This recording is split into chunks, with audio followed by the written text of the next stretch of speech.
Xo'ja Ahror Valiyni haqlarida bir hikoya bor-ku. Bir muridni piri o'lib qoldi. Ustoz. Endi kimga borib men shogird tutsamikin deb undan so'rasa, o'sha vaqtda Xo'ja Ahror Valiy Naqshbandiy tariqatining dunyo bo'yicha eng katta piri bo'lganlar. Hamma endi kimga borarding? Xo'ja Ahrorga borasan debdi. Lekin Xo'ja Ahror Valiyni uncha yaxshi tanimas ekan. Borsa, ziyoratlariga kirsa, ichkarida 3-4 ta odam bor ekan. Million suda ketyapti ekanda. Falon joyda faloncha qo'y bor, faloncha ot bor, falon yer bor, buncha pul bor.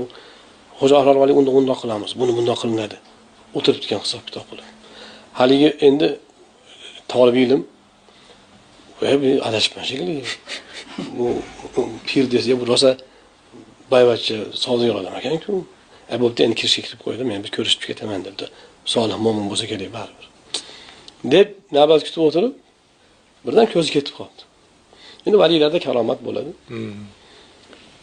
Haligi talib ilm tushida qiyomat ekan. Qiyomat qoyim bo'libdi, ikkita farishta uni ikkita chekasidan olib do'zaxga olib ketyapti ekan.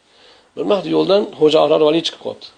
Ha, nima qayerga olib ketyapsizlar buni? Desa, bu birovning haqqini, falon tanga haqqini yegan, do'zaxga tushmasa bo'lmaydi, hukm shunga bo'ldi. O'sha haqqini to'lasa bo'ladimi? Bo'ladi, lekin bunda hech narsa yo'q. Men beraman deb qo'yinlardan bir xalta oltinni chiqarib, yetadimi desa yetadi deyish farishtalar. Ozod bo'lib ketibdi. O'sha vaqt uyg'onib ketibdi. Qarasa Xo'ja Ahror Valiy huzurlari bo'shab, o'zi yolg'izam qo'yan ekan. Ular ko'zini ochib kirib kelsa, qale pul qiyomatda ham kerak bo'lar ekanmi?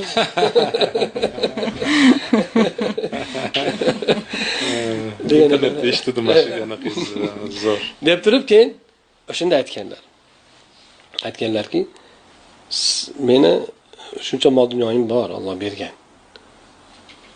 Lekin seni u belingdagi 4 tangachalik bunga muhabbat yo'q.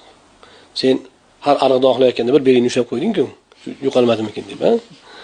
Shuni tashvishida yashading kelguncha. Lekin menda shuncha dunyo bor, ketsa farqi yo'q. Bo'lsa yaxshilikka ishlatib, haqiqatda vosita.